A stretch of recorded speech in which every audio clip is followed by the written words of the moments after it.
Welcome to Friends. I'm Charlie Cruz. Today we're getting into a stat that's been making the rounds in HR decks and tech bro LinkedIn posts alike. The idea that Gen Z, the generation everybody assumed hated the office, actually wants to go back. There's a real Gallup number behind it, and it's being stretched into something it does not say. Let's do the reading. Here's a headline that's been bouncing around your feeds and probably landed in some manager's all-hands slideshow. Gen Z, the generation that supposedly would rather quit than commute, actually wants to go into the office. Plot twist energy.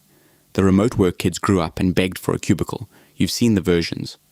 Gen Z is overworking from home. Young people are choosing the office to fight loneliness. It's everywhere because it flips a story everybody thought was settled, and counterintuitive travels. There's one number doing all the heavy lifting. Only 23% of remote-capable Gen Z want fully remote work, versus 35% for every older generation. That's a real number from a real place. And that number is currently getting stretched into an argument it does not actually make. So let's actually read it. Here's the story being sold, and it's two stories wearing one trench coat. The first is the media version. The generation everyone assumed loved working from bed actually craves the office. That lands because it's surprising, and surprising gets clicks. So you get the localized, anecdote-driven takes. One Gen Z worker chooses the office because they feel isolated at home. And boom, that pattern matches perfectly to the Gen Z is the loneliest generation narrative already floating around. The individual story becomes proof of a generational trend. The second story is quieter, and it benefits a very specific group, the people writing return to office mandates. For a few years now, companies dragging employees back into buildings have hit pushback framed as generational. Young people won't stand for this. So a survey suggesting Gen Z themselves want less remote work? That's rhetorically gold. It reframes the whole fight. Suddenly the return to office mandate isn't something imposed on young workers. It's giving them what they secretly wanted all along. You're not forcing them back. You're rescuing them from loneliness.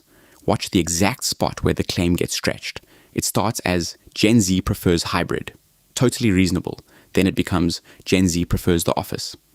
That little slide does enormous work for an employer, because hybrid means flexibility and the office means a mandate. Same survey, completely different policy. And the mechanism here is one you should learn to spot everywhere. One credible source produces a genuinely surprising number.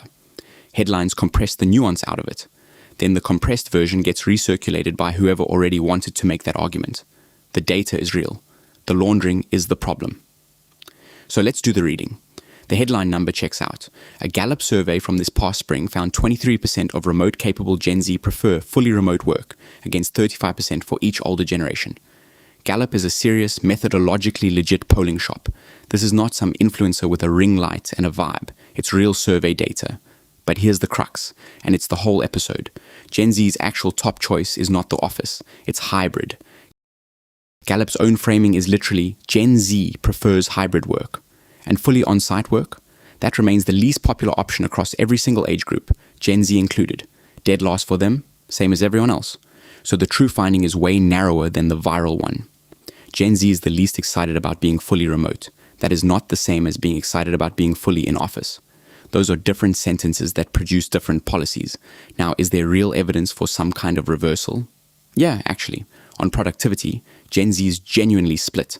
A plurality, 37%, say they do their best work remotely, but they're almost as likely to say they're most productive on site, 32%, or that location just doesn't matter, 31%.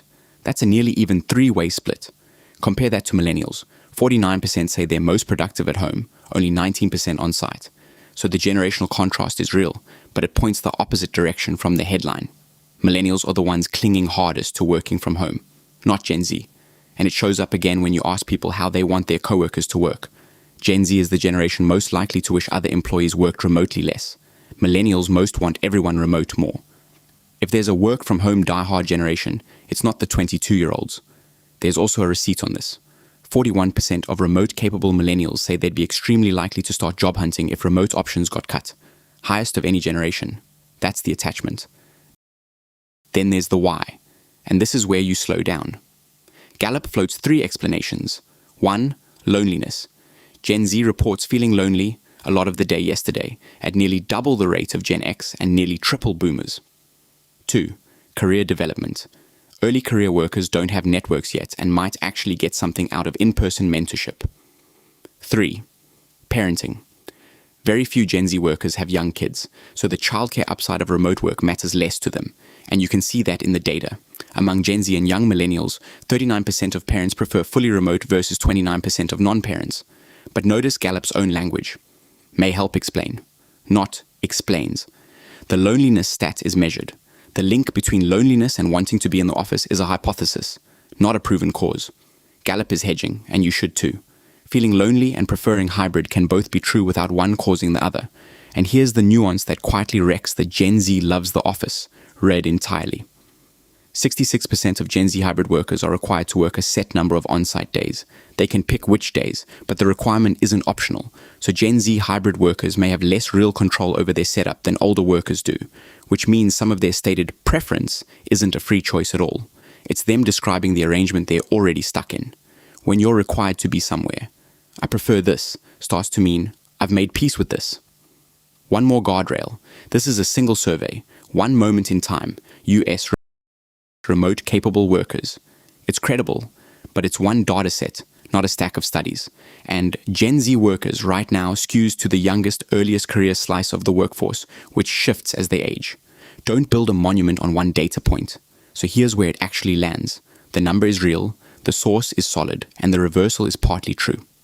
Gen Z is the generation least attached to fully remote work, and millennials are the ones white-knuckling their work-from-home setup. That's the honest version, and it's genuinely interesting. What the data does not say is that Gen Z wants to be in the office. Their top pick is hybrid, and full-time on-site is last place for them like it is for everybody. So any headline telling you Gen Z chose the cubicle is a distortion. Full stop. And this matters to you because it's a clean example of a legit number getting laundered into a claim it doesn't make. Gen Z prefers hybrid is true and kind of boring. Gen Z wants the office is a headline, and it happens to be extremely convenient for the person writing your return to office policy. That's the tell. When a survey about your generation shows up in a manager's deck as the reason you're being called back in, go check whether it says what they say it says. Here, it mostly doesn't. The real finding is quieter and honestly more human. Early career people who are genuinely a little lonely, who aren't even sure where they focus best, want some in-person time. Some. That's a request for flexibility, not a surrender of it. Don't let anyone flip your "I'd like a couple days with people" into cancel the whole remote thing. Same data, very different ask. Know which one you're actually making. Thanks for rolling with me on this one. If a number about your generation ever shows up in a meeting to justify a policy, you know what to do. Go check the source. That's what we're here for. I'm Charlie Cruz. This is Florence, and I'll catch you next time. Grab news. Thomas.